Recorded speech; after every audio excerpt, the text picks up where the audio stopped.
Bonsoir et bienvenue sur l'Arme Sport TV. Comme on vous l'avait promis, débrief de Ligue 1 est de retour sur nos antennes. Et puis pour parler justement du championnat guinéen en intégralité pour cette saison 2025-2026. 3 journées sont déjà disputées. Le temps est donné entre confirmation, révélation et surprise. La saison s'annonce vraiment palpitante et ça va vibrer au temps de l'âme sport. Bienvenue à tous si c'est maintenant que vous nous rejoignez. Et dans la partie résultats, on a vu l'équipe de l'AS Kaloum s'imposer à l'extérieur et a engendré 7 points sur 9 possibles. Et le Wakria a fait la même performance. Ça veut dire que ces deux clubs commencent fort d'entrée. Et puis l'autre équipe qui ne se porte toujours pas bien, c'est l'AS Mineur de Sangaredi avec son changement de coach qui n'a pas encore réussi à donner la moindre victoire à cette équipe d'AS Mineur. Peut-être lors de la 4e journée, on se pose la question. Et puis l'équipe de CI Kamsar aussi qui n'est pas mal en ventre mou. On le verra dans le classement avec des résultats un peu mitigés. On attend donc une possible victoire de l'AS Mineur, la première de cette saison. Ça sera certainement lors de la 4e journée. Et la rubrique qu'on a introduite cette saison pour vous s'appelle l'invité. On le reçoit tout de suite.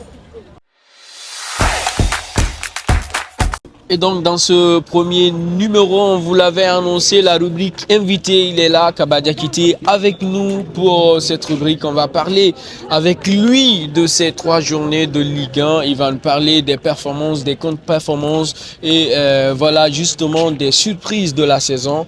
On en a vu, mais on va l'introduire d'abord. Bonsoir. Bonsoir Jean, bonsoir également à vos fidèles abonnés de l'Arme Sport. Comme je l'ai dit, c'est un plaisir aujourd'hui d'être le premier à être dans cette rubrique qui est nouvelle et partager avec vous, surtout parler de la Ligue 1, et surtout une ligue aujourd'hui qui a plus de suspense au début jusqu'à la fin. C'est vraiment un plaisir d'être le premier.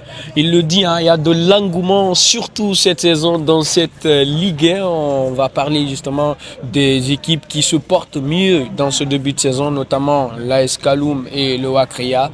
Alors, pour vous, d'où viennent ces performances de ces deux équipes? Bon, je pense que tout dépend du début. Parce que comme l'adage, on aime le dire, qui veut aller loin ménage sa monture. Je pense que l'AS Kaloum, au-delà même de ce qu'il apporte sur le terrain, en termes de performance techniquement, on a vu avant même la reprise sur le côté innovation en termes d'image, quand même ça a changé. Donc c'est à partir de là, beaucoup se sont posé la question, disent que oui, l'AS Kaloum doit être un concurrent sérieux cette fois-ci. Donc également Wakria, l'année dernière, ça fait 2 ans, le club cherche le maintien et le club se retrouve souvent dans une difficulté qui ne dit pas son nom pour se maintenir. Et c'est pourquoi cette saison, on voit le club qui démarre bien, sûrement pour se mettre à l'abri, et obtenir quand même le maintien avant la phase de retour pour chercher maintenant peut-être la campagne africaine ou aussi d'autres opportunités également se présentent.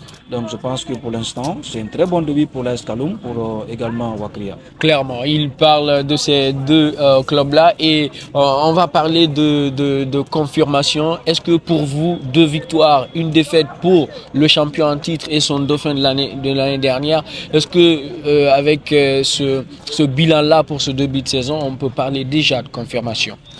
Bon, vous savez, le Oroya, par exemple, quand vous parlez un tout peu de Oroya, même l'année dernière, beaucoup ne voyaient pas ce club.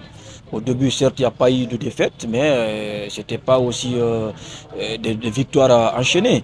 Il y avait des matchs nuls qui étaient beaucoup plus trop, surtout au début de championnat. Mais par finish, on a vu le club avec le mélange de l'ancienne génération et la nouvelle qui ont donné quand même fruit. Pour moi, ce début, 9 points sur 6 points sur 9 possibles. Je pense que c'est un bon début parce que au-delà de 9 points, vous prenez 6. Bien, la défaite, on n'encourage pas du tout, mais vous regardez un peu l'adversaire. On peut dire que ce n'était pas aussi facile pour le club Oroya de gagner.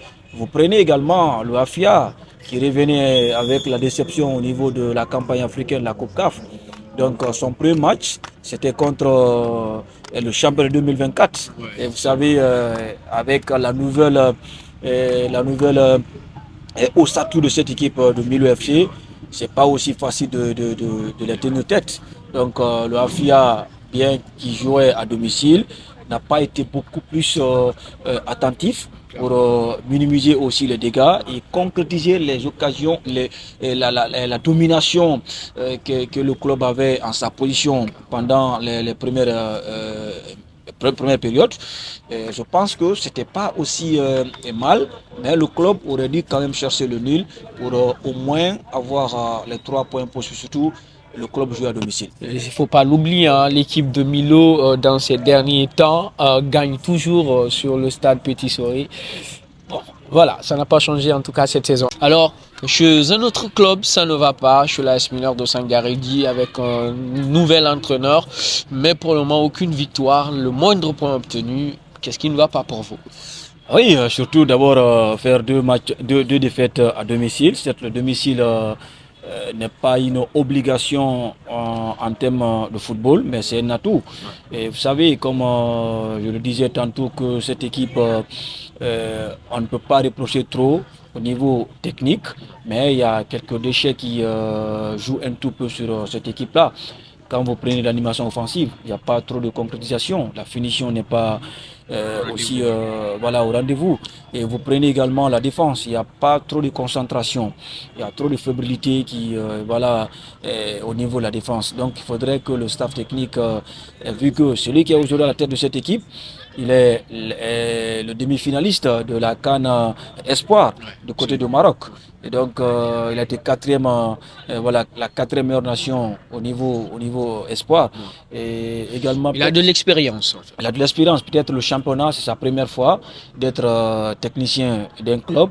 Et il faudrait, avec l'appui de ses membres, de ses collègues du staff, de revenir encore en arrière, retravailler, voir qu'est-ce qui ne va pas pour juste essayer de remédier ce faux pas-là que le club a enchaîné de la première jusqu'à la troisième journée. Alors une question, vous craignez le pire pour eux?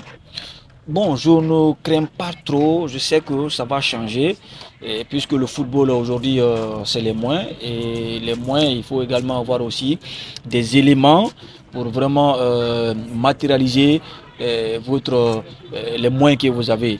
Donc si le club arrive à corriger cette fébrilité au niveau de la défense, arrive à corriger également la finition au niveau de l'attaque et également trouver des milieux aussi constants, renforcer un tout peu, je pense que la quatrième journée, peut-être le club peut avoir un ou des points et afin de chercher encore à engranger plus de points pour oublier ce faux pas-là. Alors, merci Kabaliakité, c'était donc l'avis de l'invité dans cette rubrique invité. On en recevra plusieurs au compte de cette saison, au compte de cette émission débrief Ligue 1. C'est un plaisir de vous servir. Mamadou Diallo était là. Merci à tous. Venez nombreux, suivez-nous sur nos plateformes.